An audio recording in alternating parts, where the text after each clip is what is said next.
Hey everybody, what's going on? Hellbite here, bringing you another video from Grab the Lantern today. Today I wanted to talk about champion visual updates again, and why I kind of do want them to come back. Now, I've recently made a video talking about why Riot doesn't do purely visual updates anymore, but I've kind of come around, and a big part of this has to do with the preseason announcement Riot made, where they're like, oh, we have no big projects because we think the game's in a great spot, and I agree, and I think that they've resolved a lot of their previous tech debt, but I think there is still a very glaring area of tech debt that they still have, and I think that the current state of a lot of champions is that reason for tech debt, and that's kind of why I want them to focus on this instead. So essentially, I want to break down today why I think there's a lot of reasons for Riot to do visual updates, and a couple of ways in which they can make this work, even though they have a few good reasons for why they don't. And this is the biggest thing for me, is that it's not that Riot don't have good reasons for not doing visual updates, right? They have some very good explanations for why they don't do them anymore,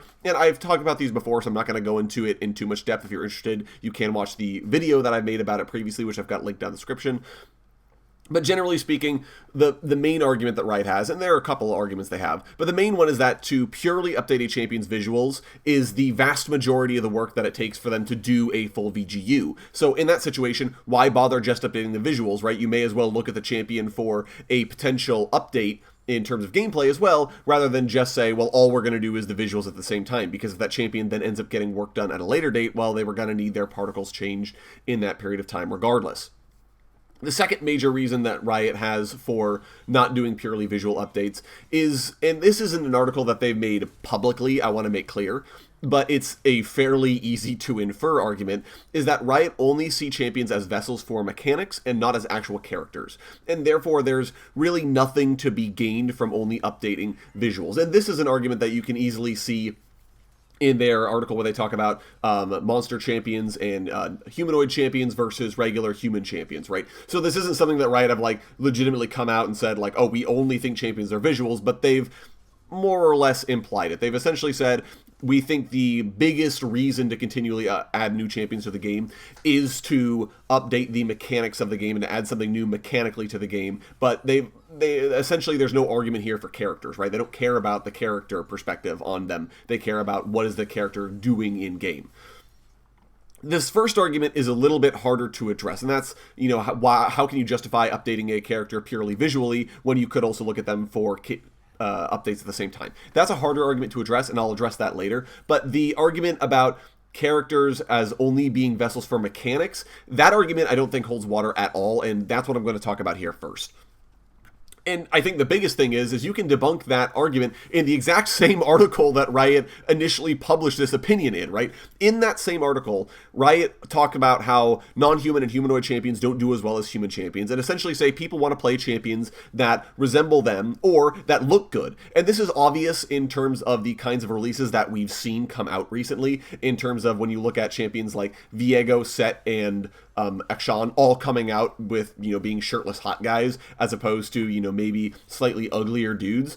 Okay, that's obviously because people want to play as attractive characters, or when they create skins for previously unattractive characters. Well, I say that in quotes because, of course, there are a lot of people out there, myself included, who like the monster characters, but, you know, characters like Xerath or Brand or Thresh even, who now have these very stereotypically, conventionally attractive skins for them, right? You've got the E-Boy Xerath skin, the Arcana Xerath skin, and then the Dragon Brand skin, and Flesh Thresh, of course, that came out recently. His second Flesh Thresh skin, so, you know, this isn't just a one-off thing. So obviously Riot understands that people want to play as attractive looking characters, right? They don't want to play as a character that looks bad.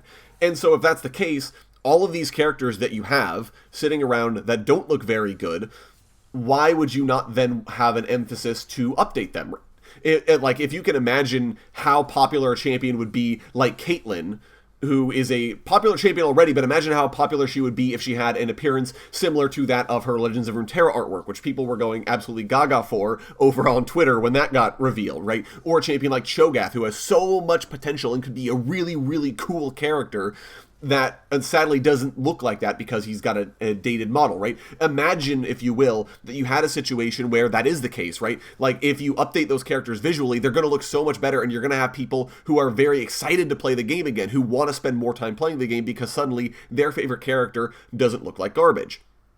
And I have a good example of this as well, which is the Twitch example, of course, where Riot gave Twitch an almost purely visual update a few years ago. Now, the one gameplay change they made was that Contaminate no longer removed the stacks of his passive upon cast. So it would do the damage, but then you kept the poison afterwards. So a very small change, meaningful, but small. And that was it. That was the only gameplay change they made.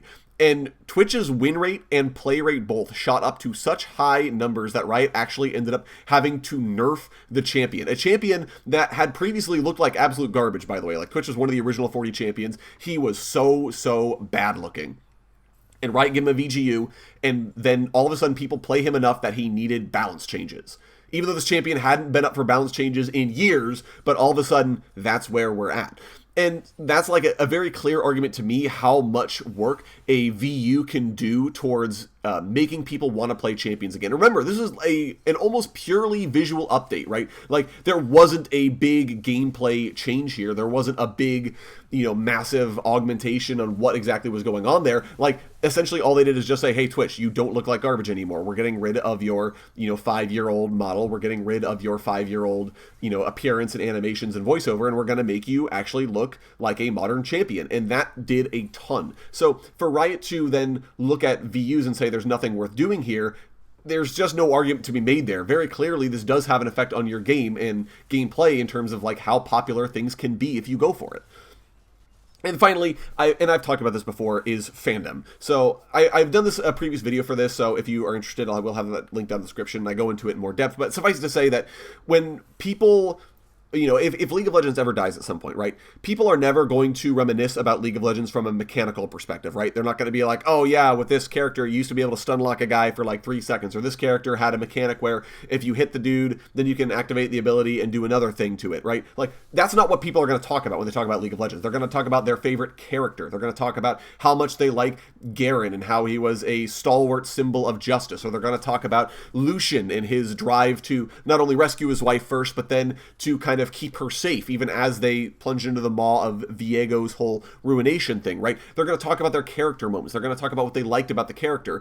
And sadly, they're not going to have these kinds of interactions with characters that look very bad, because they're not going to play them for very much longer. They're not going to play these characters that don't have any interaction, that don't have any development, that still look like they came out back in 2011, because they did, because Riot haven't updated them yet, right? So in that regard, you need to cultivate your characters and maintain your fandom, and so leaving several dozen champions to wallow in pain with bad models and animations and rigs is asking people to give up on their faves, and by extension, give up on your game, which will therefore hasten the decline of League of Legends to a point where, I may not be talking in hypotheticals. So that addresses the second argument, I believe. The first argument, which is, why would Riot do a purely visual update when they could just do a VGU for slightly more work? And this is a harder argument to address, I will totally admit this, but I still think this is something that needs to be done, because like I said before, this is the one remaining area of tech debt that Riot has.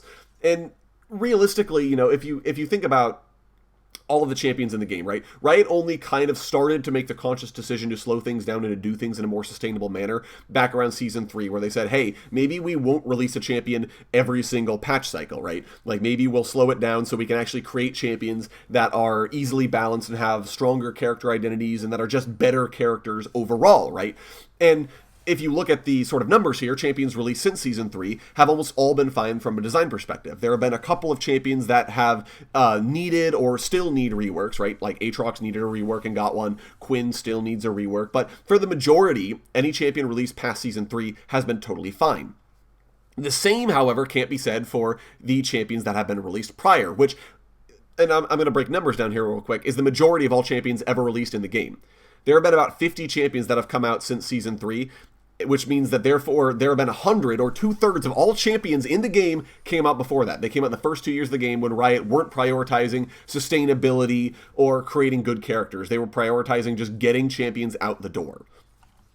And so it's sort of no wonder why we have so many characters that are in a bad spot and why Riot has this sort of tech debt still lying around. And only doing 1 to 2 VGUs a year means that it will take a literal decade for some champions to get touched, right? We had 1 VGU this year in the form of Dr. Mundo's rework, and we know we're not going to get another one until Udyr next year. And we don't even know if Udyr is going to be the only one, right? He may be the only VGU we get that year. I hope not, but we have no guarantee. And this is because Riot, again, they prioritize new champions over rework reworking older ones. And so because Riot have essentially said, hey, we have no major changes for this year's preseason, we're going to be focusing on champion, we're going to be focusing on newer champions and just like other things that we're doing.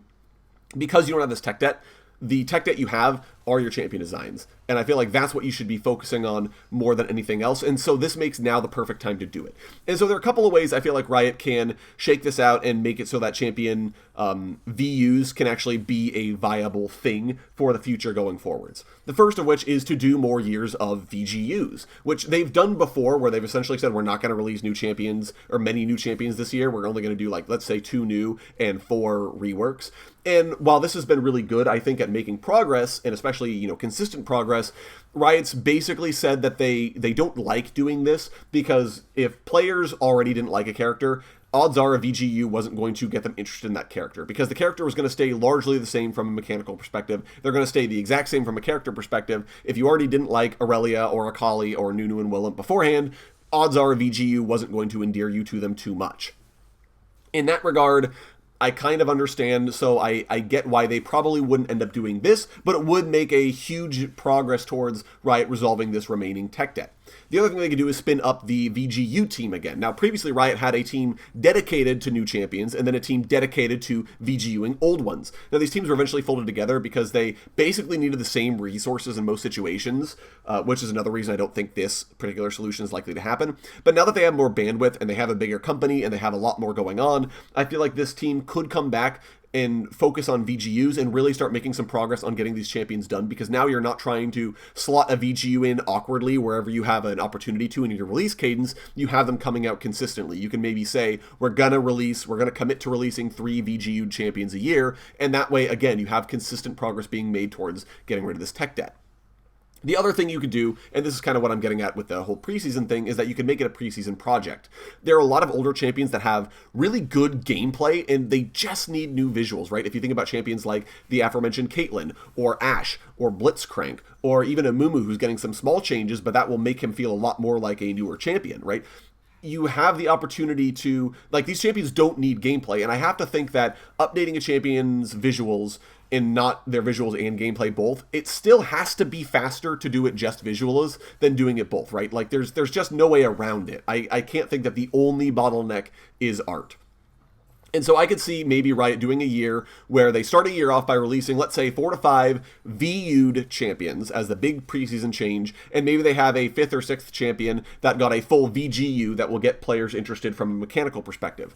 Now, if Riot make this as simple as possible, right, if they only update the champion's base splash art, they don't touch legendary skins at all, right, because they mostly already have unique models or animations, and they essentially have the promise of coming back and doing a pass on the remaining splash arts for the champion, or remaining skins for the champion, and maybe eventually looking at gameplay as well, that would do, I think, a lot to both mollify the player base, because all of a sudden their faves are getting updates, and it's a bunch of new stuff all at the same time. And also, you're not taking too much time away from using your gameplay resources to develop new champions and new mechanics and things. And it also takes out a huge chunk of Riot's last remaining tech debt. So in general, I think this would be a great way for Riot to start off a season, and a good thing now that they sort of have said, we don't have big preseason projects anymore. This, I think, would be a great preseason project for them to look at instead. So, but those are just my opinions. I know this is a bit of a long-winded video, but let me know what you think of any of this down in the comment section below. I know I have previously talked about how Riot doesn't do VUs anymore. They totally wouldn't, but I really do think they should be looking at it, as I think it'll make big progress towards making League of Legends into a game that can stand for the next decade. So let me know what you think of any of this down in the comment section below. Would love to hear your guys' thoughts. If you enjoyed the video today, go ahead and leave it a like. And if you really enjoyed the video, consider subscribing. I upload a video every Monday, Friday, and on patch days as well. Once again, thank you guys so very much for watching. I do appreciate it. And I'll talk to you all later.